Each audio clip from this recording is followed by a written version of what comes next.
Assalamualaikum warahmatullahi wabarakatuh. Alhamdulillahi hamda wa syukru lahu tawaliya wa taqarrab. Asyhadu an la ilaha illallah ma'budan haqqan wa asyhadu anna Muhammadan abduhu wa rasuluh. Birrun wa sadaqa Allahumma shalli ala Muhammad wa ala alihi wa ashabihi rasulillahi ajma'in. Kembali kita bersyukur kepada Allah Subhanahu wa taala, Allahu Rabbul Alamin. Hingga di pagi subuh Jumat tentunya adalah keadaan yang begitu agung kepada seorang muslim. Terlebih di waktu Jumat, betapa banyak keindahan yang telah Allah berikan, dari keutamaan yang begitu agung pula. Sayyidul ayyami a'zam indallahi ta'ala yaumul Jum'ah, bahwa penghulu hari di sisi Allah Subhanahu wa taala adalah hari Jumat. Fihi khuliqa Adam, pada hari Jumat pula Allah Subhanahu wa taala menciptakan Adam. Wa fihi udkhila al-jannah, dan pada hari itu pula Allah Subhanahu wa taala memasukkan ayah kita Adam alaihi salam kepada surga. Wa fihi ukhrija minha, dan pada hari Jumat itu pula Allah Subhanahu wa taala mengeluarkan Adam dari surga. Ini begitu besar ya Pak. Wala taqumu as-saa'ah illa yaumul Jum'ah, dan tidak akan tegak hari kiamat kecuali pada hari Jumat. Itu bicara harinya saja. Kalau bicara waktu subuh, jangan tanya bagaimana keistimewaan. Ya, man sholal bardain dakhala al-jannah. Siapa yang sholat di waktu dua dingin, di waktu dalam keadaan dua yang dingin, kata para ulama, hiya waktu as-subuh wa asar. Waktu dingin itu adalah waktu subuh dan di waktu asar. Karena kalau kita lihat hari, waktu untuk kenikmatan yang paling enak adalah pagi hari dan di sore hari. Bagaimana? Mungkin dari bicara cuaca keadaannya. Tapi begitu Nabi SAW. Di lain itu pula Nabi ingatkan, man shalla subuh fil jamaah ka'annama kulla lail. Hadis ini panjang memang disebutkan sebelumnya, man shalla isya fil jamaah faka'annama shalla nisfal lail. Wa man shalla subuh fil jamaah faka'annama shalla laila kulla. Siapa tadi yang sholat subuh atau siapa yang sholat isya sebelumnya dalam berjamaah, faka'annama nisfal lail, faka'annama shalla nisfal lail, maka seolah-olah itu sholat malam nisfal lail, setengah malam. Itu sholat isya. Jadi kalau orang sholat isya aja berjamaah, seolah-olah dia telah sholat malam, setengah malam dia penuh dengan sholat. Itu tandingannya. Kalau subuh, seolah-olah dia sholat sepanjang malam. Malam begitu lama. Maghrib atau subuh itu panjang sekali waktu. Tapi dengan sholat subuh aja kenikmatan begitu besar. Oleh karena itu kata para ulama, inilah di antara sebab kenapa keutamaan fardu dari perkara-perkara wajib lebih utama dibanding perkara yang mustahab atau sunnah. Sebesar apapun ibadah sunnah yang dikerjakan, tidak akan pernah menandingi ibadah. Ini di antara dalil yang kata para ulama. Bahkan para ulama mengambil dalil yang lainnya, yaitu contohnya sholat qabla al-fajr, sholat subuh tadi. Anda sholat sunnah sebelumnya kan? Bagaimana keutamaannya? Subuh. Rakaat al-fajr khairum minad dunya wa ma fiha. Itu baru sholat sunnahnya aja, apalagi wajibnya. Makanya tidak akan pernah ibadah sunnah mengalahi ibadah wajib. Makanya Pak, selalahnya kita, secapek-capeknya kita dalam kondisi butuh mungkin, maka jangan pernah meninggalkan perkara yang wajib. Itu harga mati. Karena cerita lagi, kalau udah ingin sungkin lelah sunnah nggak dikerjakan, wajib jangan tinggal. Makanya kalau lihat para sahabat dahulu tinggal waktu subuh, ketinggalan waktu sholat, mereka itu memberikan sedekah begitu besar. Bagaimana Umar bin Khattab radhiyallahu anhu. Jadi Alhamdulillah dengan kenikmatan kita hari ini sholat subuh berjamaah di waktu Jumat di antara keutamaan yang begitu istimewa. Semoga Allah Subhanahu wa taala memberikan keberkahan kepada kita semuanya dan memberikan kemanfaatan kepada waktu-waktu kita. Bapak yang berikutnya Allah Subhanahu wa taala. Ya, alhamdulillah. Saya lihat ini hari tanggal 15. 2 pekan lagi kita akan menikmati seremonial berbicara masalah kemerdekaan. Tapi satu hal yang harus kita pahami adalah, sadarkah kita bagaimana kenikmatan keamanan terhadap negeri ini? Pak, kalau kita lihat bagaimana nikmat aman itu sesuatu perkara yang besar. Kita bagaimana dalam kondisi ibadah. Hari ini ada saudara kita, mungkin mereka beribadah dalam kondisi yang sulit dalam keamanan. Sehingga untuk ruku dan sujud di hadapan Allah sulit bagi mereka. Bagaimana dengan rudal-rudal yang di hadapan mereka, suara-suara dentuman bom yang begitu besar. Sehingga mereka untuk ibadah adalah sesuatu perkara yang sulit, tapi mereka sangat menikmati ibadah tersebut. Nah, kita Allah berikan keamanan kepada negeri ini. Maka sudah selayaknya kita menikmati hal tersebut dan mensyukuri. Maka jangan sampai di antara kita dengan keamanan yang telah Allah berikan adalah menyia-nyiakan keamanan tersebut dengan meninggalkan perkara-perkara yang telah Allah Subhanahu wa taala wajibkan kepada kita. Karena nikmat aman ini begitu istimewa. Bapak cari negara hari ini mana yang mereka tidak inginkan keamanan. Sampai-sampai Nabi Allah Ibrahim alaihissalam ketika dia berdoa kepada Allah, ya Nabi Ibrahim ini Pak, Bapak kalau ingin lihat bagaimana sirah yang begitu panjang, karena istimewa kali orang ini. Sebab Allah sebutkan dengan Khalilur Rahman, kekasihnya Allah yang Maha Ar-Rahman. Nah, tatkala ia membawa anaknya dan istrinya Ismail dan Hajar, karena suatu kerinduan kepada seorang ayah ingin mendapati anak. Ternyata dari istri pertama, dari Sarah, Allah Subhanahu wa taala mentakdirkan belum Allah berikan anak. Hingga akhirnya Sarah merelakan budaknya kepada Ibrahim. Hingga lahirlah anak, tapi tatkala lahir anak, mulai kecemburuan dari Sarah kepada Hajar. Hingga akhirnya Allah menyuruh Ibrahim untuk ke Mekah, negeri yang tidak diminati. Ya, biwadin ghairi dzi zar'in inda baitikal muharram, di negeri tempat yang tandus, tak ada pohon-pohonan. Makanya Ibrahim heran, kenapa ya Allah berikan ke tempat negeri ini? Tapi di situ Ibrahim tidak mau bertanya tentang hal yang begitu panjang. Tapi ada perintah Allah, dia bawakan saja istrinya. Bahkan istrinya bertanya kepada Ibrahim, A'amarakallahu bihada. Apakah Allah yang memerintahkanmu, wahai Ibrahim? Itu kalau bukan saran Hajar nanya itu, mungkin Ibrahim akan diam. Dia enggak mau banget bicara. Tapi tatkala sampai kepada negeri tersebut, doa yang paling utama disebutkan oleh Ibrahim, Rabbi ja'al hada baladan amina warzuqhu ahla.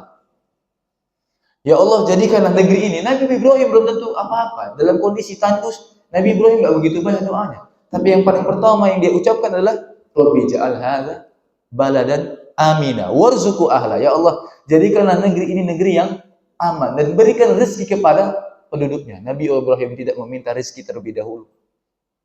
Tapi dia awali dengan keamanan.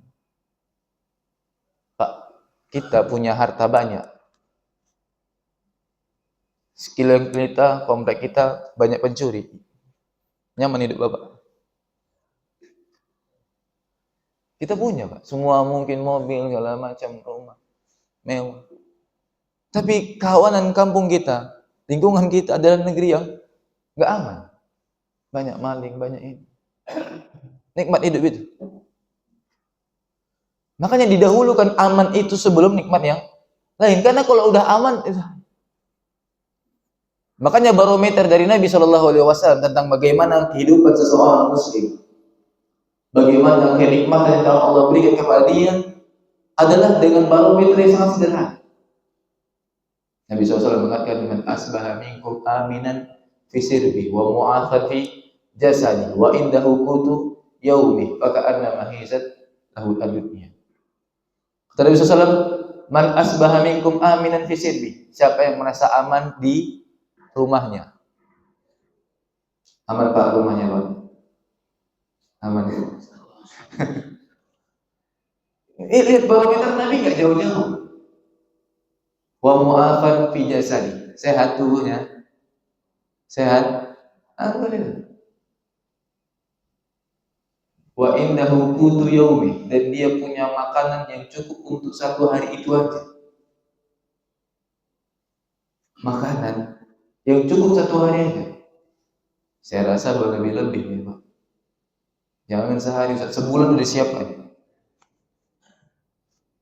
Tapi Nabi ingatkan, nggak banyak. Merasa aman di rumahnya, sehat tubuhnya, dan dia punya makanan cukup untuk hari itu aja, bukan untuk sebulan, sepekan kan. Tapi dia punya satu makanan yang cukup untuk satu hari di keluarganya. Pagi, siang, malam, selesai. Kalau itu udah cukup hari ini, kira-kira berapa itu butuh Bang? 50.000 cukup nggak di keluarga satu hari? Itu beda-beda kondisi orang. Kalau anaknya 2, 50.000 cukup, alhamdulillah. Anaknya 7, cukup juga Ustaz. Tapi kalau yang pertama mungkin pakai ikan, kalau 2 pakai tempe doang.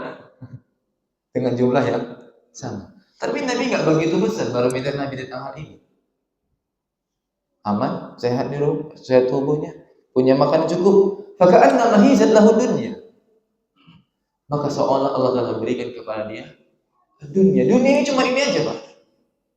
Dunia itu cuma itu aja kata Nabi. Sehat, aman, sehat tubuh, sama cukup makan. Bapak mau nyari apa lagi ya selain itu? Dunia itu cuma itu aja kata Nabi. Tapi kalau udah itu ada padamu, maka anna mahizat lahu dunya. Seolah telah Allah berikan kepada dia dunia. Makanya kalau melihat hadis ini, para sahabat gak begitu repot, gak begitu panjang tentang masalah sesuatu yang begitu besar di hadapan. Makanya Umar bin Khattab radhiyallahu ta'ala ketika dia menjadi seorang khalifah, apa pidato pertama dia sekali ucapkan tentang masalah harta kaum muslimin? Dia akan kelola harta ini sebagaimana harta anak yatim. Yang sampai selesai langsung bagikan. Udah cukup, kalau besok cari lain. Tapi ini butuh yang lain. Kalau satu kenegaraan beda lagi, karena negara itu butuh banyak jumlahnya. Hingga akhirnya butuh sebagaimana setahun ke depan, 5 tahun ke depan, anggaran begitu besar. Ini beda hukumnya. Tapi lihat bagaimana cakupan Umar cukup. Hari ini selesai.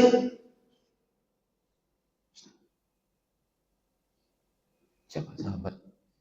Mereka nggak pikir begitu besar dalam hal ini. Maka ketenangan mereka, kenyamanan mereka, bagaimana mereka menikmati dunia ini, nggak begitu repot seperti kita hari ini. Nanti gimana ya anakku ya? Bagaimana sekolahnya ya? Bagaimana nanti makanannya ya? Bagaimana rezekinya nantinya? Kita jauh lagi dalam sesuatu yang tidak kita sampaikan pada hari ini, sudah terlalu jauh pikiran kita dalam kondisi ketidaktenangan. Hingga akhirnya betapa banyak penyakit yang mulai masuk ke dalam relung hati kita. Nah makanya keamanan ini sesuatu nikmat yang begitu besar. Itu yang Allah mintakan, yaitu yang Nabi mintakan kepada Allah Subhanahu wa Ta'ala. Makanya Bapak sekalian, kalau udah cukup dengan kondisi keamanan kita, maka alhamdulillah nikmati itu. Hanya saja sebagian kita mulai membiarkan kenikmatan tersebut, hingga akhirnya seseorang mulai pikir-pikir lain, hingga dia berusaha memancing sesuatu hal yang datang kemurkaan Allah, hingga akhirnya hilangnya keamanan. Maka kita lakukan sebab-sebab keamanan tersebut. Yang tadi disebut oleh para ulama yang paling besar dalam antara hal yang harus dilakukan seorang hamba, apalagi seorang kaum muslimin, tatkala dia mendapatkan keamanan, adalah dia berusaha untuk mentauhidkan Allah. Ini harga mati.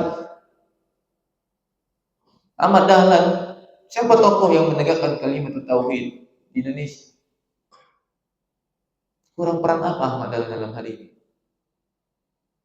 Belum tokoh-tokoh lainnya. Tapi berusaha menjaga ketauhid, karena tauhid ini sumber keamanan. Ini harga mati kalau kita bicara hal-hal lainnya. Tauhid sumber keamanan. Di surat Quraisy. Ini kita semua hafal ya ini saya. Nggak ada yang nggak hafal. Ila fi Quraisy, ila fihim rihlatash syita'i was-sayf. Falya'bud rabb hadzal bait alladzi at'amahum min ju' wa amanahum min khauf.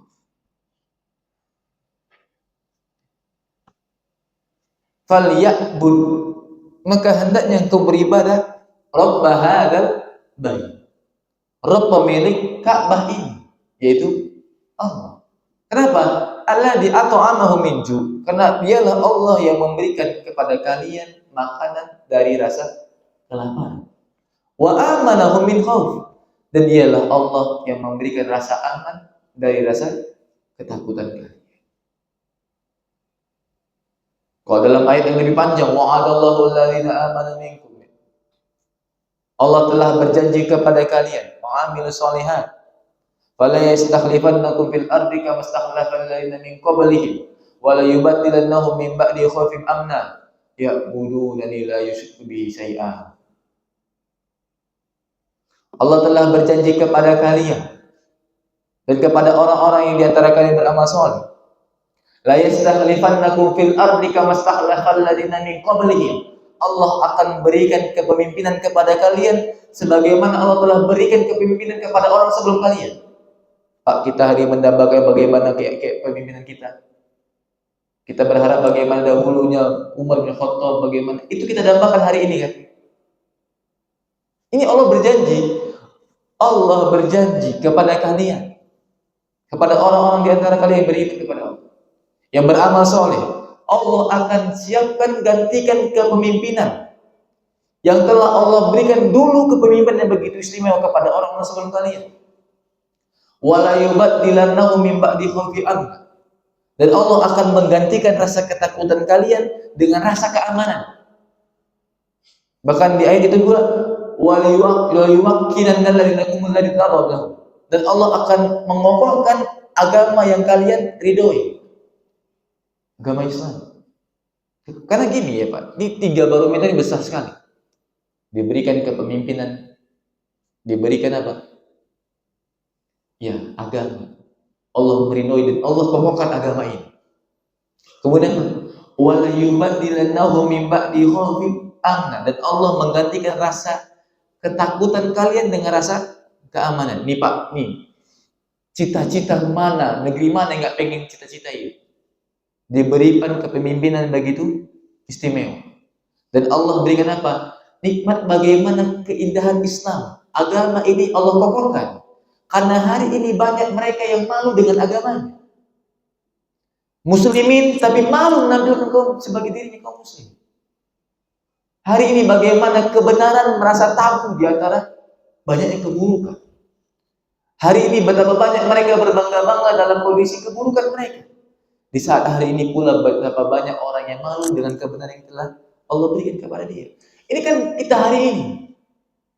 Kita pengen kepemimpinan istimewa. Kita pengen bagaimana Islam adalah agama yang begitu agung, sehingga tatkala kaum muslimin bertebar dimanapun memiliki kewibawaan yang begitu besar. Tapi hari ini bagaimana hal itu terjadi? Apakah ada atau tidak?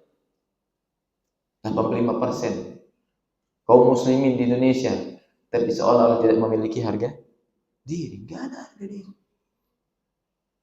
Kita coba Pak.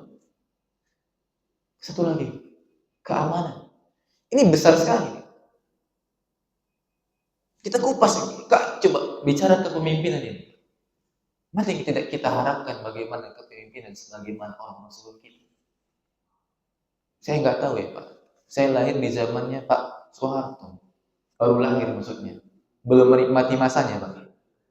Cuma saya nggak heran ketika jalan-jalan, nampak ada semacam kaos wajah Pak Soeharto itu. Gambarnya cuma simpel, tapi kata gini, pi kabari enak zaman kutub. Saya nggak tahu ini Pak, itu coba nanti jelaskan kepada saya ya Pak, maksudnya apa kalimat ini? Bapak mendambakan nggak Presiden Pak zaman Soeharto? Pak dulu kayaknya gini, kalau makan kayaknya enak nih, nggak ada repot-repot. Iya, Pak. Atau sebatas mungkin keamanannya dia paling dari sisi mungkin berbicara kepada kepemimpinan hingga akhirnya dibatasi. Tapi kalau bicara hidup, siapa yang nggak merasa nikmat katanya? Mudah ini. Iya, Pak. Saya nggak tahu kalimat dari poster baju kaos itu. Tapi kalau lihat gambar Pak Soeharto disebut piye kabare enak zaman kuno, saya kayak emang gimana zaman beliau ini? Ayo orang-orang tua nih coba mengenang zamannya Pak Soeharto. Gimana makan kita, Pak? Hah? Coba dia, ayo. Enak-enak coba dia bilang gitu kan. Hah? Gak ada utang ya? Ah, ya Allah. Saya nggak tahu kalimat ini. Tapi ini gimana? Apalagi dalam kondisi zaman yang begitu layak di zaman illa ba'dau syarufin. Gak datang satu zaman kecuali kesebelahannya lebih buruk dari segala hal itu. Ya kan kita ingin kepemimpinan seperti ini kan. Makanya Allah ingatkan, kalau aja dulu kita mengenang kepemimpinan dahulu sebelum kita, zamannya Pak Habibie bagaimana kurs rupiah begitu ditekan. Coba 2 tahun dia mimpin, tapi betapa besar efek yang dibuat oleh beliau. Hari ini ada yang 5 tahun, 10 tahun nggak kelar-kelar. Allah. Tapi kalau kita bandingkan, ini Allah inginkan kan? Allah telah janji ini loh. Allah berikan kepemimpinan ini kepada kalian sebagaimana telah Allah berikan kepemimpinan kepada sebelum kalian. Bahkan jauh lebih daripada itu. Apakah zaman para ulama Rasyidin, Al-Mahdiyyin min ba'd? Kita mengharap yang bagaimana kepemimpinan sebagaimana Abu Bakar, kepada Umar, Utsman. Dan itu pun ternyata di zamannya Ali bin Abi Thalib ada sekelompok orang. Kita mengenal kelompok tersebut Al-Khawarij. Mendatangi Ali bin Abi Thalib. Dia mendapatkan bagaimana rasa ingin kepemimpinan sebagaimana zaman Abu Bakar, Umar dan Utsman. Dia datangnya Ali. Ali, kami nggak mendapatkan bagaimana keindahan kepemimpinanmu ini, sebagaimana kepemimpinan di bawah Abu Bakar kepada Umar, kepada Utsman. Kami nggak pernah melihat bagaimana keadilan pada dirimu. Tapi Ali adalah seorang yang cerdas. Dia menjawab dengan santai. Fa'amma fi zamani Abi Bakar wa Umar wa Utsman, adapun di zaman Abu Bakar, Umar dan Utsman, rakyatnya kayak aku. Ini Pak jawabannya. Zaman Abu Bakar, Utsman, Abu Bakar, siapa rakyatnya? Aku rakyatnya, bukan kalian. Adapun aku hari ini rakyatnya kayak kalian. Coba. Paham maksudnya? Pengaruh masyarakat mempengaruhi kualitas kepemimpinan. Maka Ahmad Dahlan itu Pak, kalau kita lihat. Bahkan Rasul jauh dari itu. Ahmad Dahlan dibangun. Kaum kecil, kelompok kecil. Mulai mepis di rumah-rumahnya. Dia bangun, mulai. Nabi Muhammad mulai dari Abdullah Arqam bin Abi Arqam. Dia mulai dari situ, dia mulai kajian, Nabi ditawari 3 hal ini kan. Harta, tahta, wanita. Ya Rasulullah, kami akan berikan kepadamu harta. Apa yang kau inginkan, kami berikan. Bahkan kami berikan kedudukan kepadamu. Nabi diberikan kedudukan sama mereka. Nabi diberikan harta. Bahkan untuk wanita Quraisy mana yang kau inginkan, pilih. Tapi enggak, Nabi pilih itu lebih dulu. Tapi Nabi bangun masyarakatnya, Nabi bangun kelompoknya. Dari hal itu mulai tersebar hingga akhirnya apa? Allah memilih dari pemimpin tersebut begitu istimewa di antara orang yang istimewa pula. Ini kan kita berharap kepemimpinan seperti ini kan? Kita berharap apa lagi? Berharap agama kita yang kedua yang Allah sebutkan. Allah janji ini. Allah berikan apa masalah apa? Kekuatan dalam sisi menjalankan agama ini. Muslimin yang merasa bangga dengan keislaman karena hari ini betapa banyak orang yang mulai ragu dengan Islam. Hari ini banyak Pak. Kok bisa ada seorang wanita, ayahnya orang ulama, mudahnya dengan tidak menggunakan hijab disebabkan karena kebudayaan Arab. Cari mana sejarah mana orang Arab dulu pakai hijab? Tidak ada. Kalau gitu untuk apa Allah turunkan ayat hijab? Itu pun atas idenya Umar. Itu Umar yang memberi ide tentang ayat hijab. Untuk menyuruh menggunakan pakaian penutup. Apa yang mereka buat pada wanita saat itu? Diambil tirai-tirai rumah mereka untuk iya. Kalau seandainya udah ada tentang masalah hijab ini bagi mereka, nggak perlu Allah turunkan ayat hijab. Tapi hari ini seorang wanita muslimah pakai jilbab pun malu. Ingat, bahkan yang melihatnya aja muslimah juga, tapi mengejek yang pakai jilbab. Hari ini ada orang berusaha menutup aurat yang bagus, dilihat orang gitu. Padahal yang melihatnya juga muslimah. Gimana? Ini laki-laki kita, saya rasakan itu. Anak muda ini kalau ke masjid 5 waktu, tidak banyak orang kan? Iya nggak? Bapak-bapak ini kalau ke masjid 5 waktu, kan anak muda, apa ucapan orang?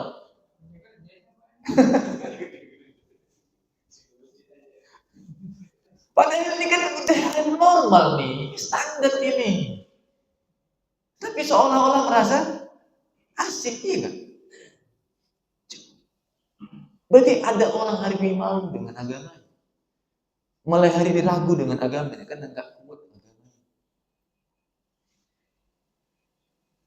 Padahal kalau kita dulu Nabi SAW, bahkan dengan Quran aja, dulu Umar niat, Umar tuh membawa lembaran Taurat di hadapan Nabi. Umar bawa lembaran Taurat di hadapan Nabi. Nabi bilang, "Amatahawiku ya Ibnu Khattab." Wahai Umar, apakah mulai ragu dengan agama ini? Untuk apa kau bawa lembaran Taurat di hadapan? Soalnya Nabi inginkan bahwa cukupkan dirimu dengan Islam. Gak butuh kau dengan lainnya. Semua ada pada Islam, semua ada pada agama ini.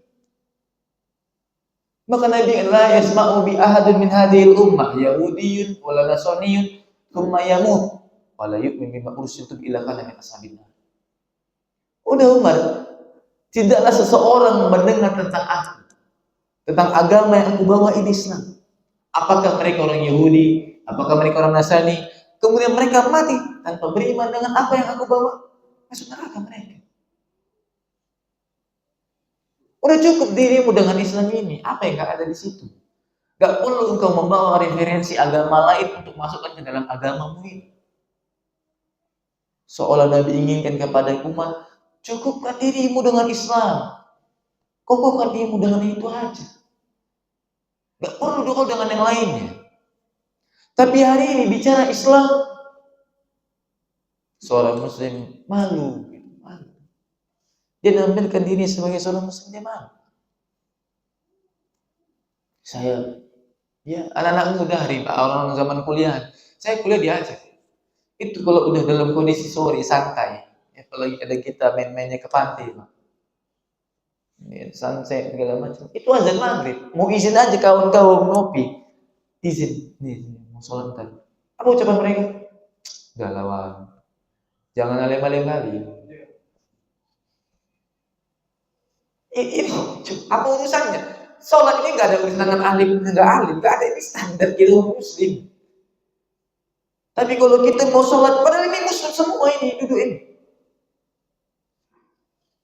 Kawan-kawan kuliah. Tapi kalau kita punya lingkungan juga, ini sesama Muslim aja malu menampilkan Muslimnya sendiri. Coba hal ini apa yang harusnya sebagai standar Muslim tapi seolah aneh di zaman ini? Cari banyak saja. Masalah sholat 5 waktu, pakaian hijab, seorang lelaki berusaha menjaga dirinya, atau seorang wanita menutup aurat terbaiknya. Masa aneh? Kenapa? Gak kuat agama kita ini. Makanya Allah tawarkan itu. Kau pengen agama ini Allah kokohkan. Kepemimpinan, kekuatan dalam keagamaan. Satu lagi, keamanan. Wala yubaddilannahu min ba'di khaufin amna. Menggantikan rasa ketakutan dengan rasa keamanan. Di antara tiga ini syaratnya cuma satu kata Allah. Ya budunani la yusyriku bihi. Makanya nih Pak, tauhid agak mati rasa keamanan ini. Agak mati. Makanya kalau kita lihat kajian Ahmad Dahlan, mana yang dia nggak mau tauhid itu? Kalau ada Muhammad yang merasa antipati dengan tauhid ini aneh kali rasanya. Udahlah, ini kan dari zaman dulu udah selesai kita ini. Masyarakat banyak Pak. Dengan cincin yang dia gunakan, dengan jimat tertentu, bahkan dia hayalkan hal tertentu, bahkan dia masih meyakini ada hari-hari yang baik, ada hari-hari yang buruk. Coba, kemana ini aneh? Cincinnya bahkan Nabi gunakan, ada sahabat gunakan gelang. NCA, lepas itu. Aina kalatazidu ka ilawana. Kau pakai itu, kecuali pasti akan bertambah rasa takutmu. Wa imita, kalau kau mati, maaflah ta'ala. Ini banyak, hari ini mana orang yang menggunakan kalung. Apalagi seorang muslim gunakan gelang. Ini kok merasa aneh dengan ini? Banyak pihak kita sebenarnya. Tapi dengan rasa keamanan ini, nih, poin utama adalah masalah tauhid. Ini barometer paling besar ini, jangan tanya ini harga mati. Ini udah bagi-bagi udah selesai Pak. Udah kasih kode dengan makanan ya. Kalau memang udah selesai ya udah Pak. Tetap mungkin ada yang mau kerja, mau ada apa. Suruh, berapa jam? 2 menit lagi? Ya, 1 menit lagi ya, udah kalau gitu. Ya, udah pada mulai gerakan kaki semua deh kayaknya. Agak lurus-lurus sih gitu ya, Pak. Ya udah Pak, alhamdulillah ya Pak. Mungkin insya Allah kita hari ini berbagi di saja dulu.